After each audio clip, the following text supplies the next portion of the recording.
Assalamualaikum warahmatullahi wabarakatuh.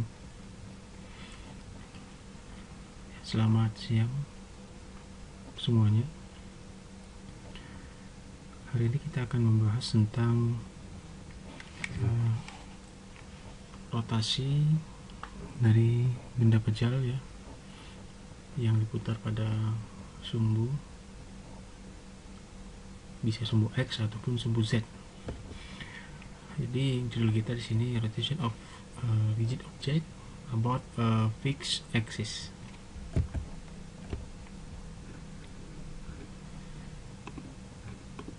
Adapun dalam pembahasan ini yang akan kita pelajari adalah adanya posisi sudut, kecepatan dan percepatan. Terdapat hubungan antara jarak ya, stance dengan radius dalam halnya gerak linier dan gerak rotasi. Apabila digabungkan antara gerak linier dan gerak rotasi, maka perpaduan ini disamakan juga secara fisika namakan dengan gerak menggelinding. Jadi jarak ya, hubungan jarak terhadap sudut dihubungkan dengan jarak sama dengan ya jari-jari radius dikali dengan sudut. S sama dengan R dikali theta, atau dimodifikasi theta itu adalah jarak dibagi jari-jari ya, jarak dibagi jari-jari. Nah, dalam hal ini satu radian adalah sudut ya, dari panjang ya, panjang yang sama dengan radius dari suatu putaran. Jadi theta dalam satuan radian ya sama dengan pi ya, pi itu 3,14 atau 22/7 ya dibagi 180 derajat dikali theta, sudutnya dalam satuan derajat. Jadi konversi sudut antara radian dengan derajat itu 1 radian sama dengan pi per 180 dikali theta derajat. Nah, selanjutnya di sini dalam gerak melingkar atau gerak rotasi ya terjadi perbedaan sudut ya, dari sudut akhir dan sudut awal. Ini didefinisikan juga sebagai perpindahan sudut delta theta. Delta theta itu sama dengan ya theta akhir dikurang theta awal. Jadi dalam suatu benda yang bergerak rotasi, sini benda pada posisi A awal-awalnya ya, selanjutnya benda ini bergerak menuju B ya dalam waktu TF.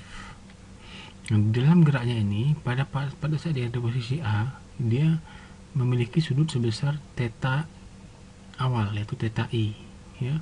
Setelah dia bergerak ke posisi B, butuh waktu sebesar TF, sudutnya membesar menjadi theta akhir atau theta F ya, theta final.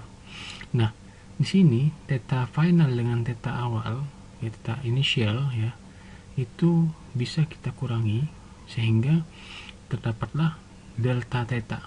Delta theta ini adalah selisih antara theta akhir dikurang theta awal.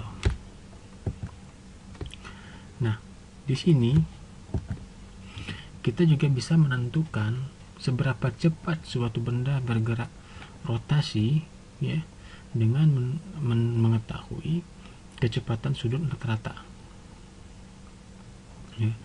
Ini didefinisikan adalah as the ratio of the angular displacement of a rigid object to the time interval ya, during which the displacement occurs. Jadi didefinisikan sebagai perbandingan antara ya, perpindahan sudut terhadap waktu. Perpindahan sudut terhadap waktu. Jadi omega rata-rata sama dengan theta final dikurang theta inisial per ya time final dikurang time inisial. Artinya adalah sudut akhir dikurang sudut awal dibagi dengan waktu akhir kurang waktu awal, atau kita singkat dengan delta theta per delta t. Ini adalah kecepatan sudut rata-rata. Nah, di dalam geraknya juga suatu benda bergerak rotasi juga akan mengalami kecepatan sudut sesaat, yaitu kecepatan sudut sesaat ini berbeda dengan kecepatan sudut rata-rata. Kalau kecepatan sudut rata-rata terjadi dalam satu gerak, sedangkan kecepatan sudut sesaat terjadi dalam suatu titik tertentu, suatu saat tertentu. Nah, ini bisa kita definisikan sebagai limit dari perbandingan dari delta theta per delta t, di mana delta t-nya menuju 0. Artinya delta t menuju 0 ini terjadi dalam selang waktu yang sangat singkat. Jadi omega sesaat ya sama dengan limit delta t menuju 0 dari delta theta per delta t, yaitu ya perpindahan sudut dengan perubahan waktu sama dengan diferensial. Nah, jadi limit ini kita jadikan diferensial theta per diferensial waktu d theta per dt. Nah, ini adalah kecepatan sudut sesaat. Di dalam pembelajaran gerak rotasi ini ya, kita menggunakan ya peribahasa gerak berdasarkan genggaman tangan kanan ya. Jadi jempol kalau kita gerakkan ya seperti ini, tangan kanan kita genggam, jempolnya dihadapkan ke atas, maka putaran rotasi searah dengan genggaman tangan ya, empat buah jari, sedangkan arah geraknya itu searah dengan jempolnya. Jadi kalau berputarnya searah genggaman, jempol yang arahnya ke atas, berarti geraknya akan bergerak ke atas. Jadi bendanya berputar searah genggaman 4 jari, sedangkan arah angkatnya adalah searah jempol yang arahnya ke atas. Dibalik, jika arah putarannya ke kiri, maka jempolnya tentu akan bergerak ke bawah ya ke kiri sesuai dengan kiri. Berarti putaran ya seperti kita memutar baut ya, jika diputar ke kanan maka baut akan keluar, jika diputar ke kiri maka baut akan ke dalam. Nah, seperti itu. Ini adalah konsep genggaman tangan kanan. Nah, di sini juga kita bisa mengetahui adanya percepatan sudut rata-rata ya, percepatan sudut rata-rata. Nah, di sini disimbolkan dengan alfa rata-rata. Di sini alfa rata-rata artinya adalah kecepatan sudut akhir dikurang kecepatan sudut awal per waktu akhir dikurang waktu awal. Jadi percepatan sudut rata-rata adalah perbandingan antara ya selisih kecepatan sudut ya dibagi dengan selisih waktu ya, delta omega per delta t. Ini kecepatan sudut rata-rata, percepatan sudut rata-rata. Sedangkan percepatan sudut sesaat ya sama dengan yang kecepatan sudut sesaat itu dicari dengan cara limit perbandingan antara delta omega per delta t, di mana delta t menuju 0. Delta t menuju 0. Jadi alfa sesaat ya, percepatan sudut sesaat sama dengan limit ya, limit batasan waktu delta t menuju 0 dalam selang waktu yang sangat singkat. Di sini perbandingan antara omega dan waktu, perbandingan antara kecepatan sudut ya dibagi dengan waktu, akhirnya menjadi diferensial juga ya, jadi dv per d omega per dt ya, turunan dari kecepatan sudut ya terhadap waktu. Jadi ini kita akan aplikasikan apabila kita mengetahui bentuk persamaan dari kecepatan sudutnya. Nah, secara kinematika rotasi gerak rotasi dengan percepatan sudut yang konstan itu ada 4 persamaan dasar. Nah, persamaan ini sama dengan persamaan gerak linier sebagaimana kita belajar GLBB ya, GLB. Jadi gerak rotasi, kinematika rotasi ini rumusnya sama ya. Untuk gerak rotasi pada sumbu yang ditetapkan dalam satu sumbu yang tetap ya, maka kecepatan sudut akhir sama dengan kecepatan sudut awal ditambah percepatan sudut kali T, maka sama dengan VF sama dengan VI tambah AT, sama dengan linear ya. Jadi perbedaannya cukup kita mengganti kecepatan linear dengan kecepatan sudut, diganti saja. Rumus-rumus ini ya sudah, ini rumus-rumus yang baku ya sudah kita bisa gunakan. Jadi pada tabel ini Anda harus memahami bentuk ini secara umum ini ya, sudah bisa dipahami. Jadi ini harus kalau bisa dihafal ya, dihafal. Bagaimana cara menghafalnya? Yaitu dengan cara sering-sering kita mengerjakan contoh soalnya. Nanti kita coba ya. Oke. Nah, selanjutnya ya, kita lihat contoh. Misalkan wheel rotates with a constant angular acceleration. Nah, sini diketahui suatu roda berputar ya dengan percepatan sudut yang konstan sebesar 3,5 radian per sekon kuadrat.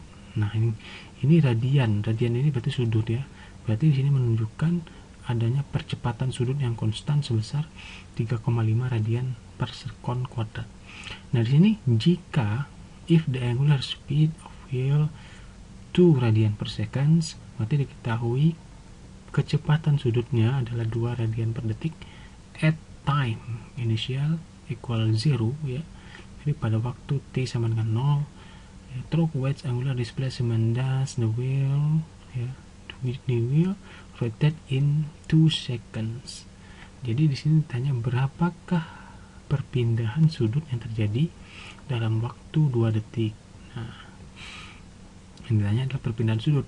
Nah, di sini kita ketahui dalam kinematika rotasi ada rumus yang kita gunakan pada tabel tadi ya, yaitu rumus delta theta sama dengan omega it tambah setengah alfa t kuadrat. Nah, ini adalah rumus yang bisa kita gunakan. Nah, kita gunakan langsung. Yang ditanyakan delta theta-nya. Jadi omega I-nya diketahui tadi 2 radian per detik. Nah, 2 radian per detik, maka kita masukkan 2 radian dalam waktu 2 detik tadi ya. T-nya 2 detik ditambah setengah, alfanya diketahui 3,5 radian per sekon kuadrat dikali T 2 sekon dikuadratkan. Nah, jangan lupa dalam pengerjaan ini setiap pengerjaan satuannya harus diberikan ya. Satuannya jangan di akhir ketika hasil, jangan salah. Jadi ketika Anda mengerjakan soal fisika, satuan mulai dari awal sudah diberikan. Nah, hasil perkalian ini menghasilkan 11 radian. Satuannya radian. Nah, untuk mengubah radian ke dalam derajat, 11 radian dikali dengan 57,3 derajat ya. Dikali 57,3 derajat, ini konversinya. 11 kali 57,3 mendapat jadi 630 derajat. Jadi perpindahan sudah sebesar 630 derajat, berarti sekitar 2 putaran, hampir 2 putaran ya. Nah, jika pada soal tadi ditanya lagi stroke how many revolution, berapa banyak revolusi. Nah ya, berapa revolusi itu apa? Revolusi itu 1 kali berputar. Berapa banyak revolusi dari roda tadi dalam interval waktu tersebut. Jadi kita mencari revolusi tadi delta theta 630 derajat, tadi kita sudah tahu hasilnya. Untuk mengetahui revolusi, satu revolusi terjadi dalam 360 derajat. Jadi kita bagi 630 dibagi 360, maka didapat 1,75 revolusi ya. What is angular speed at time 2 seconds ya. Berapa kecepatan sudut pada waktu 2 detik itu. Nah, kita bisa lihat pada kinematika rotasi. Di sini diketahui rumusnya pada tabel tadi ya. WF atau omega F sama dengan omega I tambah alfa T. Omega I nya 2 sekon, alfanya 3,5, T nya 2, maka didapat 9 radian per sekon. Nah, ini contoh penggunaan rumus dalam tabel kinematika rotasi. Oke, kita lihat ya di sini angular and linear quantities ya. Angular linear quantities, sudut dan kuantitas linear. Nah, kuantitas sudut dan kuantitas linear. Jadi di sini setiap partikel ya, dari suatu objek yang bergerak dalam suatu gerak melingkar atau gerak berputar terhadap suatu pusat putaran itu memiliki dua kecepatan. Ya, memiliki dua kecepatan. Yang pertama, dia memiliki kecepatan linear yang ditandai dengan tanda panah warna merah ini, yaitu v, ya, v. V ini adalah velocity dari gerak linear. Sedangkan selama gerak linear yang terjadi, dia juga akan mengalami gerak rotasi, ditandai dengan adanya perubahan sudut. Nah, gerak linear kita ketahui rumusnya adalah S per T, ds per dt.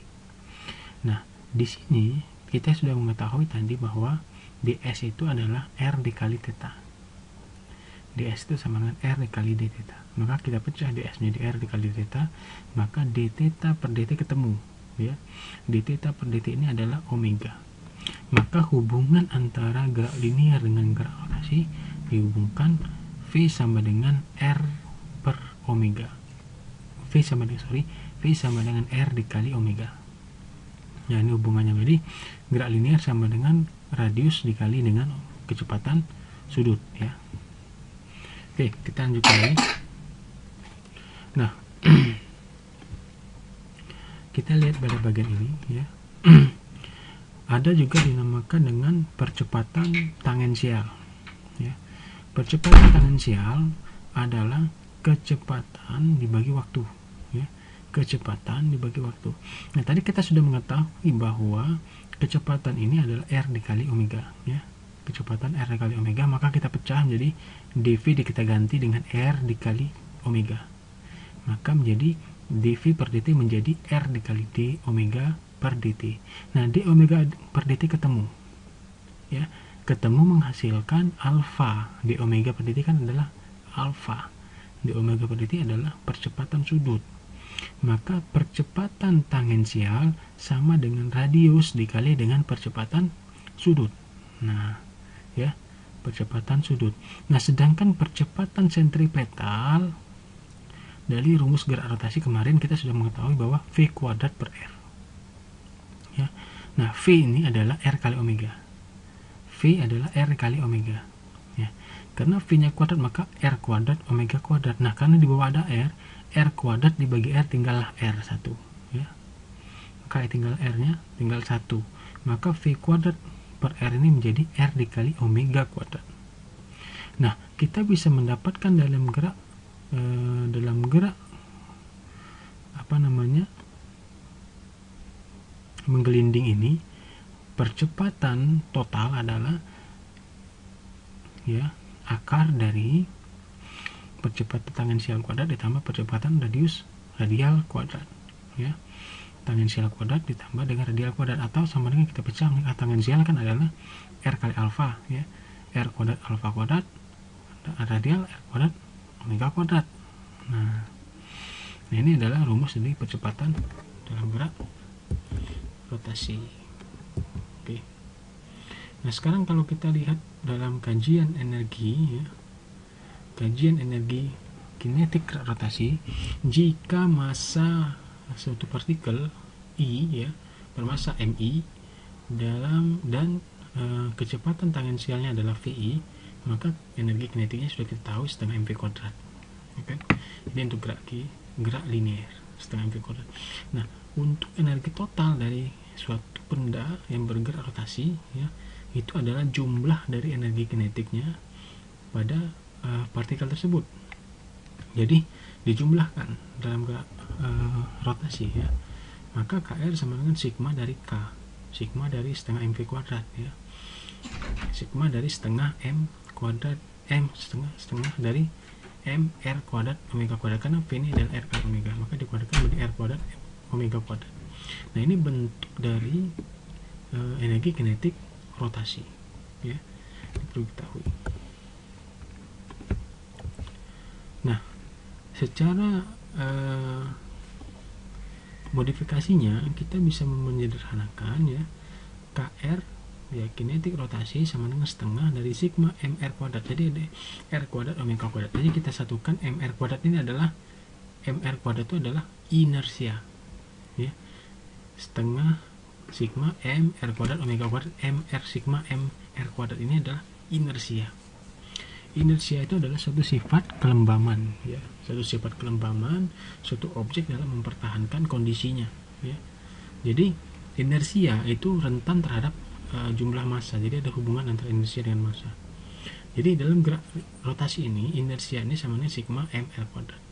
Nah, oleh karena ini adalah sigma mr kuadrat adalah inersia, maka kita bisa menerangkan energi kinetik rotasi menjadi setengah I omega kuadrat. Nah, setengah I omega kuadrat, dimana ini bermacam-macam dengan bendanya yang berputarnya di mana. Contoh ya, molekul oksigen berputar dalam plane, ya, yaitu dalam satu kerangka acuan XY terhadap sumbu Z berputar, ya. Nah, di sini dia berputar, ya, pada pusat molekulnya tegak lurus terhadap panjang. Nah, massa masing-masing atom oksigen adalah 2,6 ditambah 10 pangkat dikali 10 pangkat minus 26 kg. Nah, 2,66 dikali 10 pangkat minus 26 kg, dan pada ruangan itu temperatur di antara dua atom adalah jarak antara dua atom adalah dalam temperatur ruangan, dan jarak rata-rata di antara dua atom adalah D sama dengan 1,21 dikali 10 pangkat minus 10 meter, ya. Hitunglah momen inersia dari molekul, ya, pada sudut terhadap sumbu Z. Nah, jadi kalau kita lihat di sini, jika kita ingin menghitung inersia pada sumbu Z, maka inersia itu adalah mr kuadrat. Nah, kalau kita lihat pada dia berputar pada sumbu Z ini, ya, maka mr kuadratnya tentu jari-jari jarak antar molekul tadi setengah, ya. Kalau dia dua molekul, ya, ya, molekul yang satu di sini, ya, yang satu di sini. Nah, ini kan tentu tadi ada berjarak D, ya, dia berputar di sini. Nah, tentu ini adalah setengah D, ya, dan juga ini tentu adalah setengah D. Nah, jadi dalam pembahasan ini, ya, kita bisa melihat, ya, bahwa untuk dijumlahkan dalam bentuk inersia M kali D per 2 kuadrat ditambah M kali D per 2 kuadrat, maka menjadi MD kuadrat per 2. Nah, cukup kita masukkan angka-angkanya, maka didapat inersianya 1,95 kali 10 pangkat, ya, kali 10 pangkat min 46 kg meter kuadrat. Jadi min kilogram per meter kuadrat satuan dari inersia. Oke. Nah, selanjutnya di sini, jika kecepatan sudut dari molekul adalah 4,6 kali 10 pangkat 12 radian per sekon, ya, kali, ya, berapa energi kinetiknya. Nah, coba kita kalikan aja dari energi setengah I omega kuadrat, maka dapat 2,6 kali 10 pangkat minus 21 joule. Oke. Nah, itu tadi contoh pembahasan, ya, dari gerak rotasi. Jadi nanti saya akan berikan beberapa penjelasan lagi lebih lanjut, nanti kita lengkapi dengan beberapa latihan soal, ya, biar bisa lebih memahami materi yang di atas. Anda bisa memutar video ini secara terus menerus, ya, berulang-ulang, sehingga Anda bisa membahas kembali. Dan apabila ada pertanyaan tentang materi ini, silakan Anda tulis pertanyaan Anda di forum pertanyaan yang akan disediakan di Fiklas Unila. Baik, saya akhiri pertemuan kita hari ini. Lebih dan kurang saya mohon maaf. Wassalamualaikum warahmatullahi wabarakatuh.